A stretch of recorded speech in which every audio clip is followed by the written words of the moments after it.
உருளைக்கிழங்கு போட்டு காரக்குழம்பு எப்படி வைக்குதுன்னு பார்க்கலாமா? ஒரு 5 பேர் சாப்பிட்ற மாதிரி உருளைக்கிழங்கு காரக்குழம்பு. அதுக்கு தேவையான பொருட்கள் புளி, உப்பு. இதை தண்ணியில் போட்டு ஊற வச்சுக்கோங்க. ஒரு 10 நிமிஷம் ஊறட்டும்.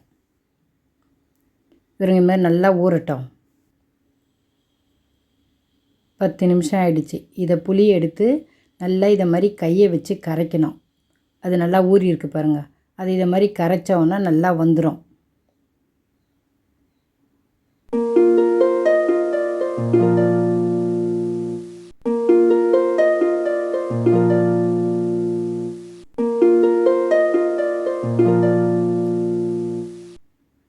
நல்லா இதை மாதிரி கரைச்சிட்டு வெடிக்கட்டி வச்சுக்கோங்க.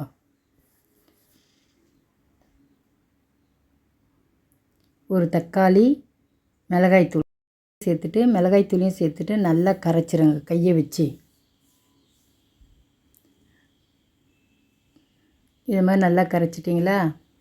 இதுக்கு தாளிக்கிறதுக்கு தேவையான பொருட்கள் எண்ணெய், கடுகு, உளுத்தம்பருப்பு, உருளைக்கிழங்கு, வெங்காயம், கறிவேப்பிலை.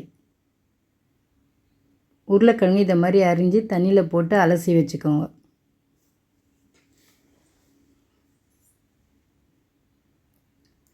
இப்போ ஒரு பாத்திரம் வச்சுட்டு அது காஞ்ச உடனே எண்ணெய் ஊற்றுங்க. எண்ணெய் சேர்த்துட்டு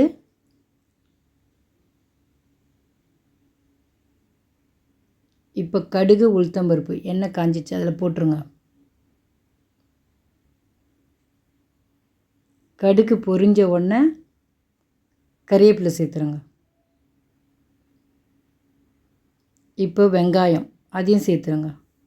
எல்லாத்தையும் சேர்த்துட்டு நல்லா வதக்கிடுங்க அந்த எண்ணெயில்.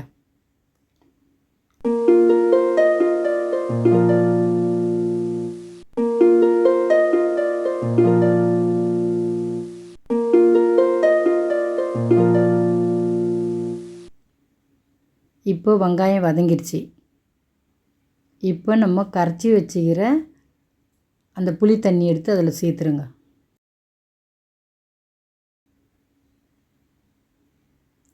சேர்த்துட்டு நல்லா கலக்கி விட்டுருங்க ஒரு தடவை. இப்போ குழம்பு கொதிக்கிறது முன்னே உருளைக்கிழங்கு போட்டுருங்க.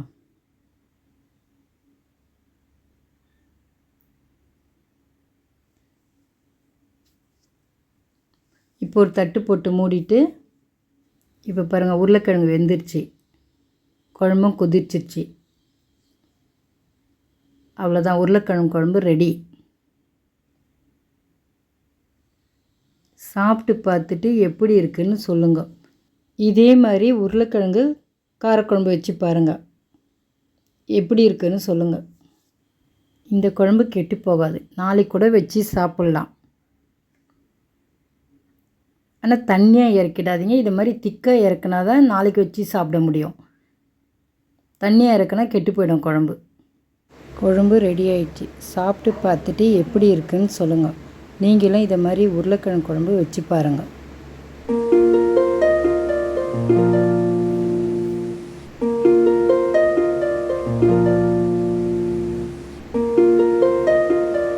லைக் பண்ணுங்கள், ஷேர் பண்ணுங்கள், மறக்காமல் நம்ம சேனலுக்கு சப்ஸ்கிரைப் பண்ணுங்கள். தேங்க்ஸ் ஃபார் வாட்சிங்.